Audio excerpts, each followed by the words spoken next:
Good morning, everyone. Good morning, Rabbi. We're learning Mishnah. It's Erevin, Parak Gimel, Chapter 3, Mishnah Hey, Mishnah 5. Now, quick introduction. The rule is that you can only make one Erev Techumen on a Shabbos. You can't do two of them. You can't make two. You can only make one. Mm-hmm. You can only have one residence for Shabbos. Now, our Mishnah discuss a case where you want to make an Erev Techumen, but you're not sure in which direction you really want it. Because of the situation you're facing, you may want it in one direction, you may want it in another direction. And therefore, the Mishnah is going to discuss what do you do in that kind of situation where you basically have some kind of level of doubt about where you want your Erev Techumen to be, whether you want your Erev Techumen even to work. And we'll see how that's dealt with. So the Mishnah says a case like this. Masna Adam al Eruvai. A person can attach a condition to his Erev and say,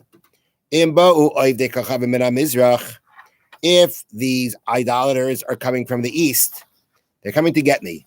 Why are they coming to get me? They're tax collectors. Okay? So the point is, somebody gave me a tip that the tax collectors may be coming after me on Shabbos. And I want to be able to get away. But I don't know if they are coming from the east. I don't know which direction they're coming from. So the condition, he says it like this. If these idolaters, these tax collectors are coming from the east, then which direction you want to run?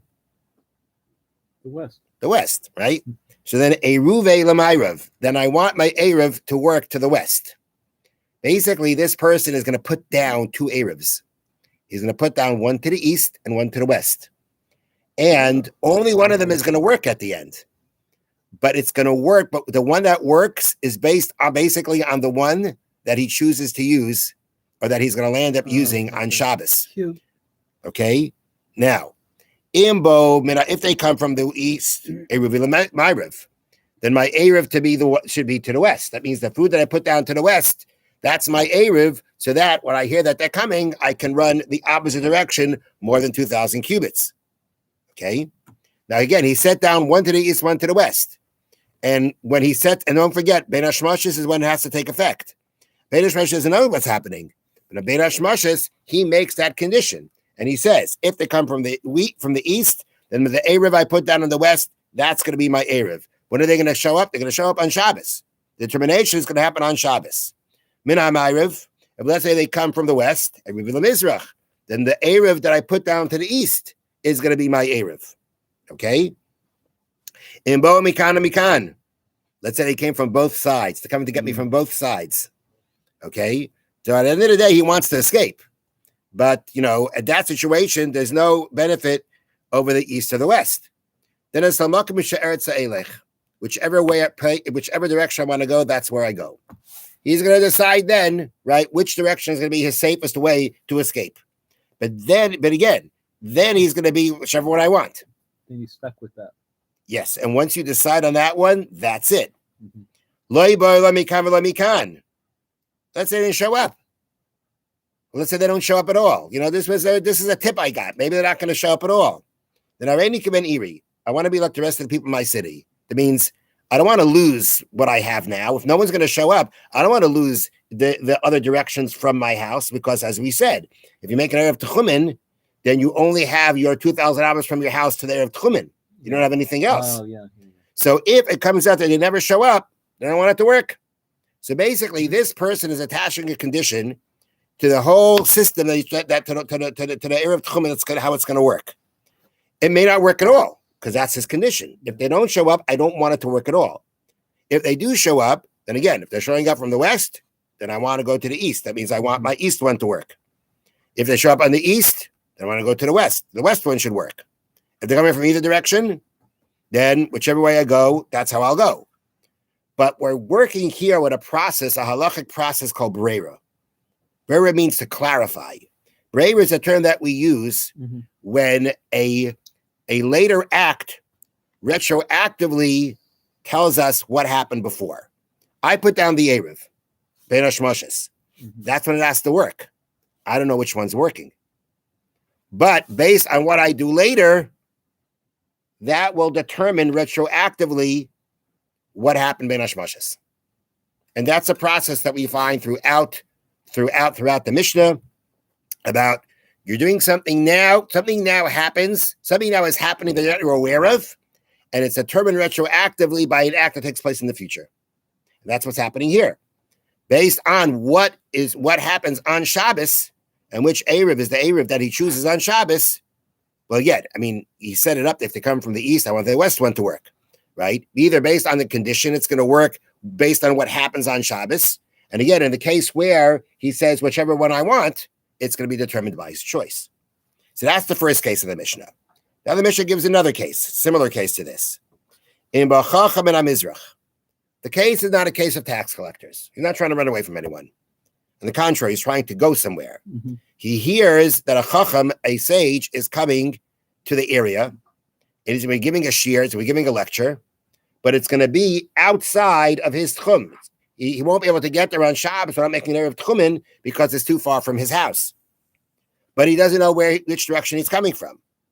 So again, he sets down to Erev Tchumen before Shabbos, and he says, "In Bachacham and Amizrach, if the chacham, if the sage comes from the east, Erev Mizrach, then the Erev I set down to the east should work because that's where I want to go." Min Ma'ariv, if he lands up coming from the west, Erev Ma'ariv, then my Erev should take. Then my Erev to the west should work. Ba'alakan or lakan, two of them showed up. Now the reason you find out about these things is because other people then Erev Tchumen in your direction. And they're letting you know what happened. Meaning, if you're outside of the Tchum, how did they get to you? Yeah. So the answer is either for some reason they're still within the Tchum by you and they find out about it somehow, or they made Erev Tchumen to your area for whatever reason that they did it. Okay? So therefore, at the end of the day, this is how he's going to find out. Ba'alakan or lakan, if let's say he comes both directions, but not the same sage, of course, right? Two chacham show up. Whichever one I want to go, that's where I'm going to go. So if only one sage shows up, only one chacham shows up, whichever direction he comes, that's the direction I'm saying now. But that I'm saying now is going to take hold Bein Hashmashos. Whichever direction he comes in, that is the Erev that's going to work. How are we going to know which one it is? We're going to find out tomorrow. But that's the one that's going to be taking hold now, Bein Hashmashos. If he comes to the east, then it's the Erev Tchumen in the east that's going to work. If he comes to the west, then it's the one in the west. If two of them show up, and this is what he's saying, this is the condition he's attaching before Shabbos. Then whichever place I want to go, I'll go. Whichever direction I want to go, I'll go. You know, I hear two chachamim came. I heard this chacham came. I heard that chacham came. I'll decide then which one I want to go here. And that will, again, determine retroactively which Erev became effective Bein Hashmashos. Loy lakan, loy lakan. Let's say nobody shows up.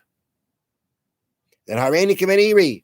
Then I want to be like the rest of my people in the city. I want to be like the rest of the people in my city, which means I don't want any of them to work. So that I should be able to continue going from my house in all four directions up to 2,000 cubits. Now, on the last statement that was said, that if chachamim come from both directions, that you say whichever way I want to go, I go. If they come in both directions, I'll go to which I want to. I'll go. I want the Erev to work in the direction that I decide tomorrow. Rabbi Yehuda says, "Let's one of the sages that showed up was your Rebbe." Okay, then you have to go to your Rebbe.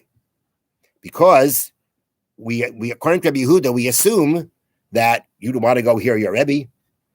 And therefore, when you said if two show up from both directions, so I'm going to go whichever way I want, that is only because of the fact you didn't know then. That's only if they're both, basically, if one of them is your Rebbe, then we assume, even if you say otherwise, we assume that you want to go, that you're making the Erev that you want to go to hear your Rebbe.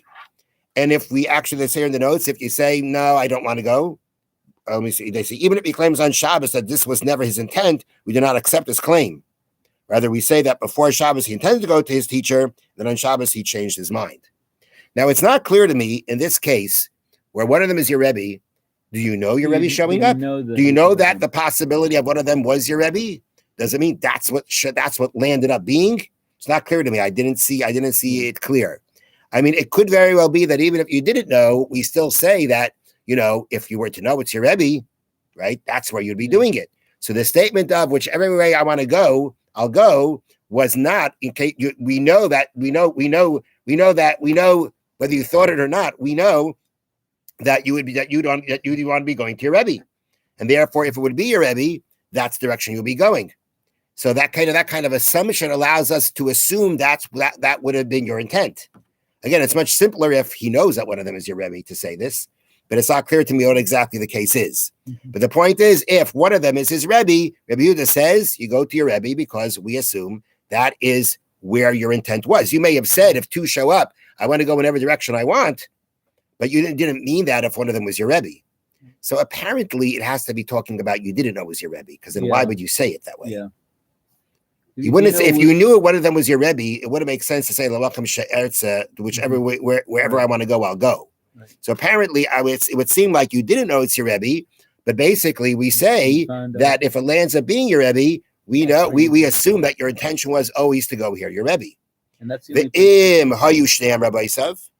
Let's say both of them were your Rebbeim. Then then you go to wherever you want to go. Now, it's interesting that they bring down here that even according to this opinion, where we just said, if one is your Rebbe, then you go to where your Rebbe is. If both are your Rebbeim, you go wherever you want. There's something called a Rebbe Muvhak, the Rebbe who taught you most of your learning. And then there's a Rebbe who's your Rebbe. He's taught you some learning, but he didn't teach you most of your learning. So what if one of them is your Rebbe Muvhak, one is your regular Rebbe? What do we say then? No difference. No difference. No difference. They bring out for Tosfos Yantif that once they're both your Rebbeim, even though one is your Rebbe Muvhak, then we could assume that you want to go to your Rebbe. It's not you. It wouldn't be your Rebbe Muvhak. Your main teacher we would not assume that's where you're going. Now, this is the opinion of Rebbe Yehuda. The Tanna Kama didn't stipulate this. Yeah. He just said if they come from both directions, which way I want to go. Tanna Kama disagrees with Rebbe Yehuda. Even if one of them is your Rebbe, your statement of whichever way I want to go still stands. Why? Because sometimes you want to hear someone that wasn't your Rebbe. That's where I want to go. But hear somewhere else, right? You heard the rabbi every week already. Gnug. Enough of that. Let's have a little change. Let's have a little change, right? So therefore, the Tanna Kama holds that doesn't make a difference. One of them is your Rebbe. At the end of the day, if the person says if they come from each direction, I will. The Erev will work to whichever direction I decide to go to. That applies to even if it's a Rebbe, because sometimes a person wants to hear somebody else. So as long as the Chacham, the sages show up in both directions, he can then decide which way he's going to go, and that is where it will be determined retroactively which Erev is his at which point took effect. Have a wonderful day. Thank you, Rabbi. Okay, now I can talk. Yeah.